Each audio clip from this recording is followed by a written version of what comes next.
Pemirsa, babak Grand Final Indonesian Idol yang ditunggu-tunggu akhirnya digelar di Istora Senayan, Jakarta, Sabtu 28 Agustus lalu dan disiarkan secara langsung oleh stasiun televisi kebanggaan kita, RCTI. Seperti sudah diperkirakan sebelumnya, babak penentuan itu mendapat sambutan luar biasa dari masyarakat. Hal itu terlihat dari jumlah pendukung masing-masing finalis yang memadati gedung Istora Senayan yang berkapasitas 8.000 orang. Bahkan menurut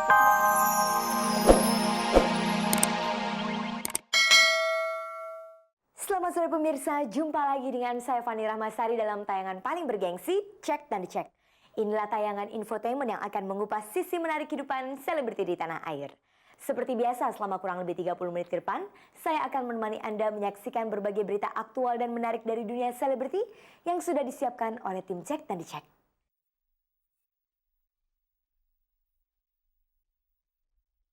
Selain melaporkan Indah Putri Edisut ke polisi, penyanyi dangdut Itje Tresnawati menjawab desas-desus seputar hubungannya dengan pria bernama Agung. Babak Grand Final Indonesian Idol yang ditunggu-tunggu akhirnya digelar di Istora Senayan, Jakarta, Sabtu 28 Agustus lalu dan disiarkan secara langsung oleh stasiun televisi kebanggaan kita, RCTI. Berkat jaminan sejumlah rekan sesama pelawak dan istri keduanya, pelawak Parto dibebaskan dari tahanan polisi. Merasa bersyukur atas perceraiannya dengan mantan suaminya Rudy Hamid, Tia Subiakto menggelar acara syukuran. Dianggap mencuri ide format infotainment, artis, produser sekaligus pengusaha Jeremy Thomas, Senin kemarin dilaporkan seorang pengusaha ke Polda Metro Jaya.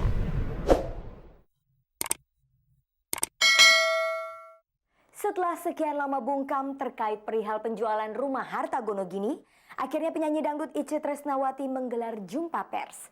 Itje juga menjawab teka-teki hubungannya dengan seorang pria bernama Agung. Berikut liputannya.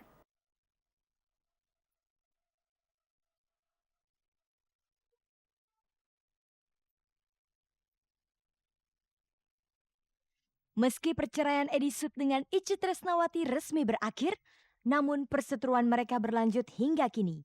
Bahkan jika sebelumnya cekcok itu hanya melibatkan Itje dan Edisut, kini malah berkait dengan Indah, anak sulung Edisut dari istri pertama Lili. Itje disebut-sebut berusaha menghambat urusan penjualan rumah di Pulau Mas, Jakarta Timur.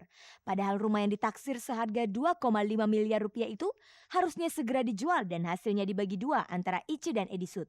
Indah mengaku kesal terhadap sikap Itje yang dinilai menghambat pembagian harta gono gini itu. Tetapi atas sikap Indah itu kini giliran Itje yang tersinggung. Menurut Itje, dirinya tidak punya maksud untuk menghalang-halangi penjualan rumah di Pulau Mas tersebut. Sebab ia sendiri sudah mencoba menawarkan rumah tersebut kepada pihak lain. Karena kesal, akhirnya Itje melaporkan Indah ke Polda Metro Jaya. Indah dituduh telah mencemarkan nama baiknya. Inilah pernyataan Itje tentang laporannya ke Polda Metro Jaya. Kenapa saya melaporkan ke Polda? Karena saya merasa difitnah dan telah mencemarkan nama baik saya.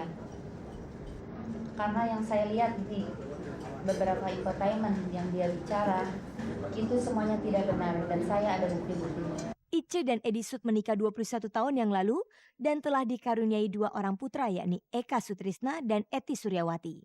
Itje yang kini berusia 43 tahun itu terpaut lebih muda 25 tahun dari usia Edisut.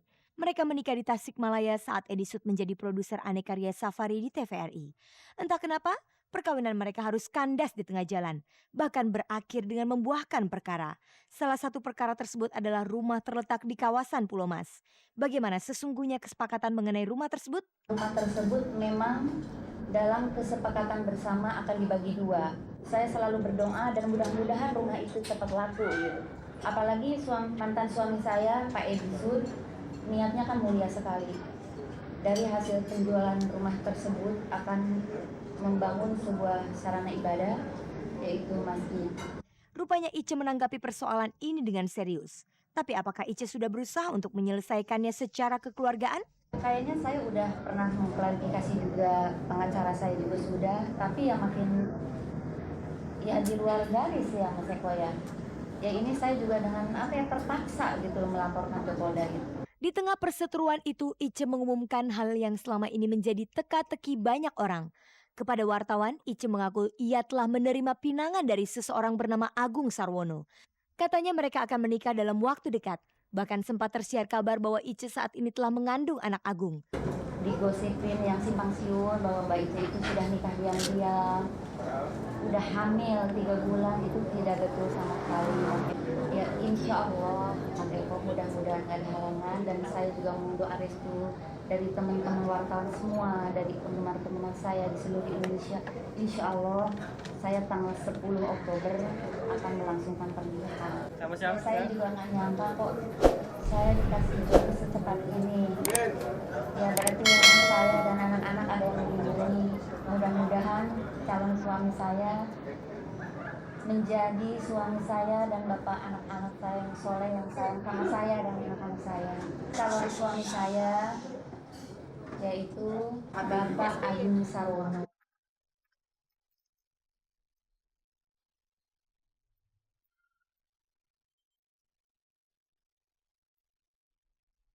Tayangan paling bergengsi ini akan kembali dengan berita yang lebih menarik lagi. Tapi sebelumnya, kita recek dulu yang berikut ini. Grand Final Indonesian Idol Sabtu malam lalu berlangsung meriah dan dipadati ribuan penonton. Bahkan jumlah penonton yang membludak itu menurut Indra Lesmana merupakan sejarah penting sepanjang digelarnya show spektakuler idol di berbagai negara.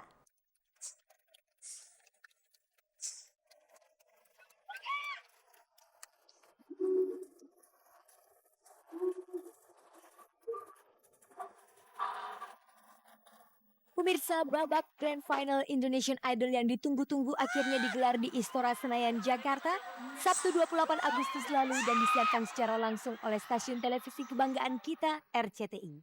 Seperti sudah diperkirakan sebelumnya, babak penentuan itu mendapat sambutan luar biasa dari masyarakat. Hal itu terlihat dari jumlah pendukung masing-masing finalis yang memadati gedung Istora Senayan yang berkapasitas 8.000 orang. Bahkan menurut Ketua Dewan Juri Indra Lesmana, jumlah penonton yang hadir malam itu benar-benar fantastis. Perlu diketahui tadi itu yang terbesar di dunia. Terbesar di dunia tuh tadi penontonnya yang datang di Istora selama Idol ini ada. Sementara itu kedua finalis Joy dan Delon tampil semaksimal mungkin untuk menunjukkan kemampuan terbaik mereka. Diiringi musisi dari Magenta Orchestra dan 30 penyanyi latar dari Impromptu Choir, malam itu Joy dan Delon menggebrak penonton Istora Senayan. Persaingan mereka malam itu tampak begitu ketat. Joy malam itu benar-benar menunjukkan kualitasnya sebagai penyanyi yang sudah malang melintang di dunia tarik suara. Dengan teknik vokal yang matang dan koreografi yang menarik, Joy mampu menyuguhkan aksi sebagai penyanyi yang berkualitas. Terutama saat ia menyanyikan tembang Kelly Clarkson, The Trouble with Love Is. Ribuan penonton pun seperti tersihir. Penyanyi bertubuh mungil itu mampu membuat ribuan penonton ikut bergoyang. Bahkan Dewan Juri memberikan standing applause untuk gadis bernama lengkap Joy Destiny Tobing itu. Sementara Stanislaus Alexander Liao Delon Tamrin atau Delon, pria yang dikenal bermental baja dalam menghadapi kritikan tajam para juri, terlihat berusaha keras untuk menunjukkan yang terbaik meski di awal penampilan sempat terlihat grogi. Berbekal pengalaman menyanyi sebagai anggota kur gereja, finalis penuh kontroversi itu tidak mau ketinggalan unjuk kebolehan, terutama saat menyanyikan lagu bernada mellow. Tidak heran jika penampilannya saat menyanyikan lagu terakhir yaitu Karena Cinta, Delon benar-benar membuat penonton ikut larut dalam lagu itu. Memang jika dilihat dari pengalaman kedua finalis, Joy dan Delon tampak berbeda jauh satu sama lain. Sebelum masuk ke Indonesian Idol, Joy sudah makan asam garam di dunia festival lagu. Karena itu, di rumahnya berderet sejumlah piala penghargaan dan ratusan koleksi kostum panggung. Sementara Delon justru sebaliknya. Kalaupun sempat ikut pertandingan, tidak lebih dari lomba karaoke di ajang kecil-kecilan. Meski demikian, Delon tidak buta soal dunia pertunjukan. Keikutsertaannya dalam tim choir gereja membuat Delon kerap tampil di acara resepsi perkawinan.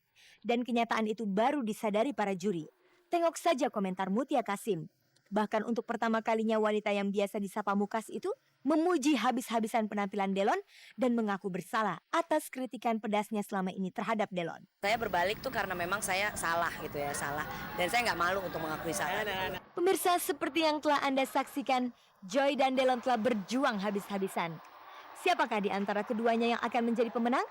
Hari Jumat nanti Anda bisa menyaksikan penampilan mereka dari dua kafe yang berbeda disiarkan langsung oleh RCTI.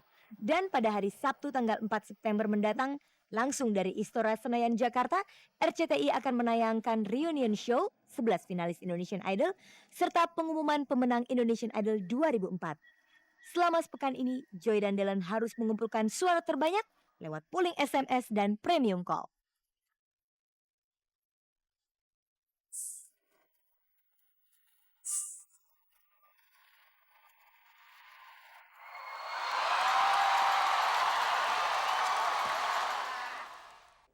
Pemirsa, dalam rangka ulang tahun tayangan Cek dan Dicek yang ke-7 dan tabloid Cek dan Dicek yang ke-6, kami menggelar